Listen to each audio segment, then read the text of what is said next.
One of the best sayings in the scriptures in the Bible is, "Who shall stand before envy?" And I want to go ahead and talk about envy, as that's something that I struggled with back in the day. Is being envious of other men, being envious of their gifts, being envious.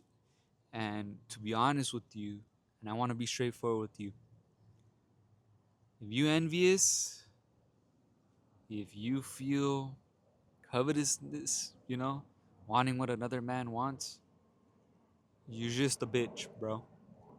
Truly, that's what it comes down to, is being a hoe. You a hoe. Like, why are you caring about so much about what other men think or what other men have? Like, you have your own gifts, you have your own abilities. I truly believe the Most High has given every single one of us our own gifts, our own abilities. And you're so fijado, in Spanish, fijado, that's like, so aware of what everybody else is doing that you're not even aware of yourself. You're not even aware of what you could do. Why are you so fijado? Like, why are you paying attention to what everybody else is doing? Focus on your own. That's something that I had to deal with back in high school, was being so fucking fijado, being so envious. I used to feel like, I would work really hard on my craft in basketball, and I wasn't getting the results I want to, but I would see everybody else, that wasn't putting in the work, or who I thought wasn't putting in the work, get results. And that shit would piss me the fuck off. And really, what I boiled it down to now, looking back at it, is envy. Envy is the worst spirit you could have as a man.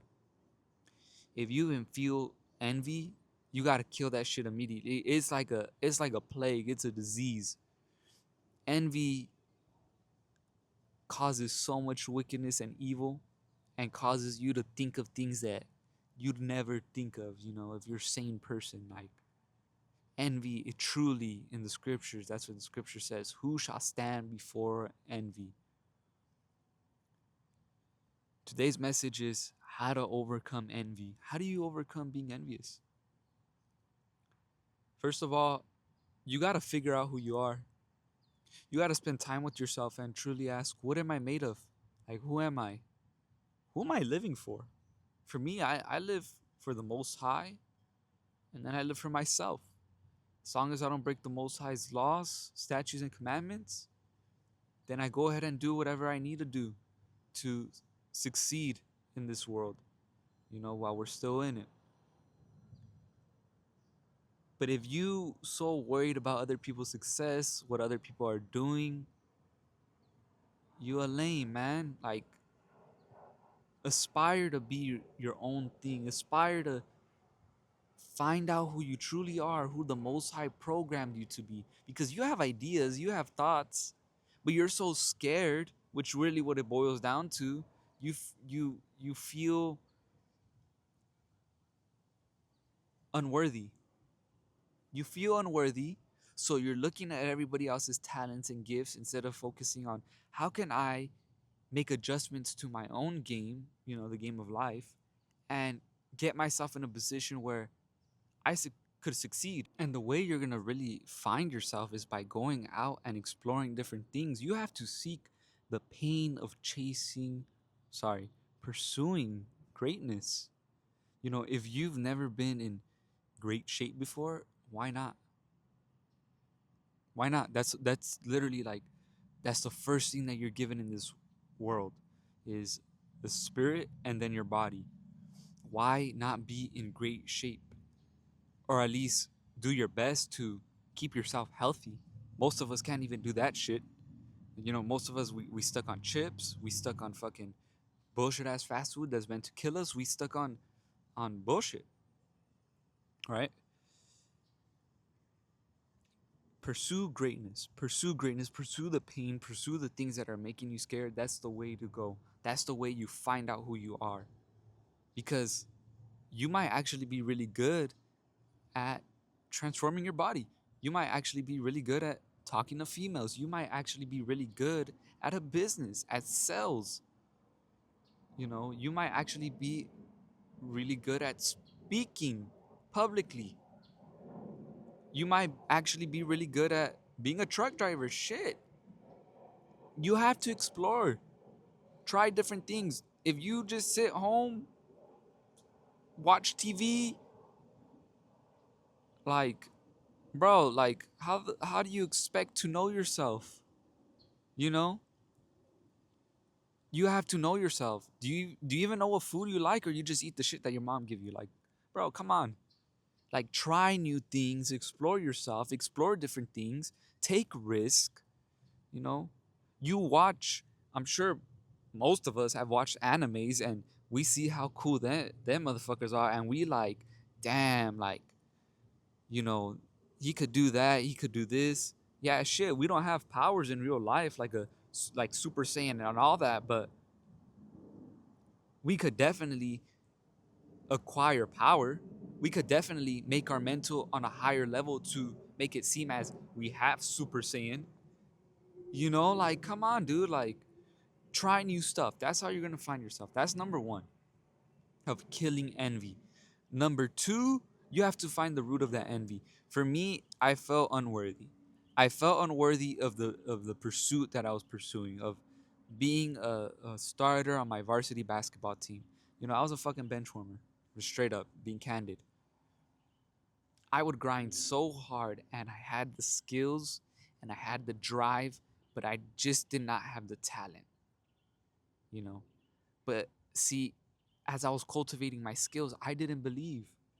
I didn't believe in myself. I would, you know, self-sabotage. I would overthink and I would self-sabotage. That's honestly what would happen. I was too worried about like, oh, what this guy's, you know, physical strengths were, what this guy's abilities were that I would even gatekeep.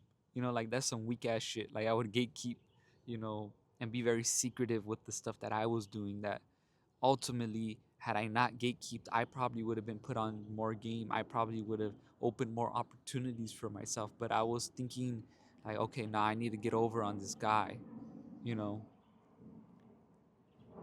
And what I've come to realize now that I'm older is that the power of sharing is such a beautiful thing to do, to be able to share ideas, gifts, talents with the world. Truly, it's beautiful. It's going to fulfill you in ways that you've never been fulfilled before. Oftentimes, you know, we may think that gatekeeping certain ideas, certain sentiments is protecting ourselves, and truly it's not, because you never know what kind of seed that you could plant in someone. You never know what kind of inspiration you could be to someone, you know, just by your words. Like the scripture says, a good word cheereth the heart. And even action, you never know who's watching. You know, you never know who's looking at you and thinking like, damn, like he's doing that, I could do that too.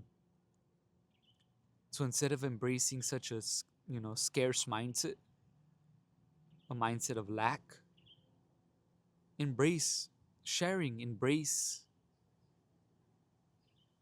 being open with others, embrace being vulnerable, because people will be vulnerable to you. Then you're gonna have people willing to do stuff for you and give you stuff, you know. And envy will take all of this away from you. You'll just be you'll be eaten up by what you don't have instead of sharing what you do have. And people will give you things and magnify you, magnify your energy. They'll build on top of it. People will gravitate towards you. You know, that's really what being magnetic is that you have the ability to be vulnerable, and that draws people to you. Anybody who's vulnerable or quote unquote vulnerable, and I'm not talking about in a weak sense, but they open themselves up, it's a risk. So I learned to get over envy was I had to give. And I'm always the one who initiates, you know, reaching out to people first, going up to people and talking to them. That's what I do. I give first, and then people eventually give back to me. And if they don't, well, fuck them. You know, the Most High will give back to me.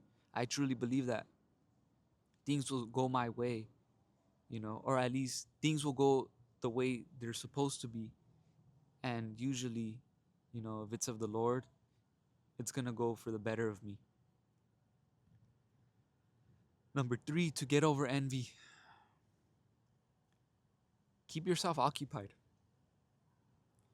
If you have if you have the drive, you have the ideas, but you're holding yourself back by fear, you're too idle. You're not doing anything.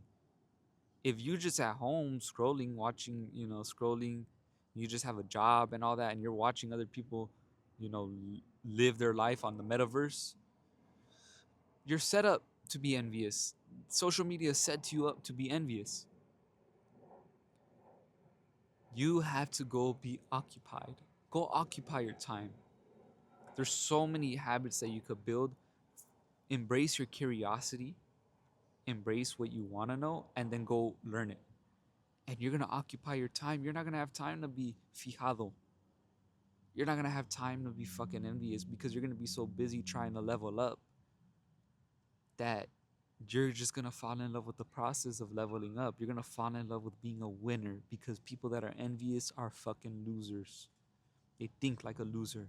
They have no self-belief. They have no self-worth. They have no, you know, they might have the drive and ambition which will push them to do certain things, but truly they're living in lack, in want versus desire, you know. They're living in wanting external validation, vainglory as the scripture calls it. Vainglory. But when you live for the Most High, you live for yourself, you're not going to seek vainglory because you know it doesn't do anything. A praise is fleeting. Praise is in a moment and then it's gone. And then you crave it like a drug. And if you let praise uplift you, the same people that praise you, once they talk bad on you, it's going to bring you down also. So why let it affect you at all? You say thank you to, whoever praises you, and whoever disses you, you say thank you to, you know, because now when you have haters, you're on the way to something great. Number 4,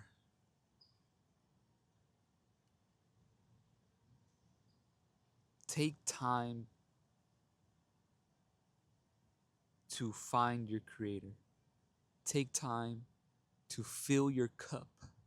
And ultimately, once you overcome envy, you understand that you are a cup just filled with holes that you needed to fill by finding out who you are, by focusing on yourself. And when you look at the word focus, the etymology of the word focus is a hearth of fire. Correct me if I'm wrong, but I looked that up earlier this week. When you look at fire, especially in a campfire, it stays in one spot and it's so intense, it's so hot. You need to be focused on yourself, and that's going to kill envy. You're going to be too busy to even think about other people's life and what they're doing. You're going to be trying to figure out how to succeed, how to get to where you want to get to. And you're going to meet people along your way that are going to help you get to where you want to, as long as you ask, which is another video for another day. But I hope this helps you overcome envy. I hope this helps you overcome covetousness, because truly these things will drain you and drive you crazy. If you feel an inch of envy, you got to kill that shit immediately. It's a fucking disease. I hope y'all have a good one.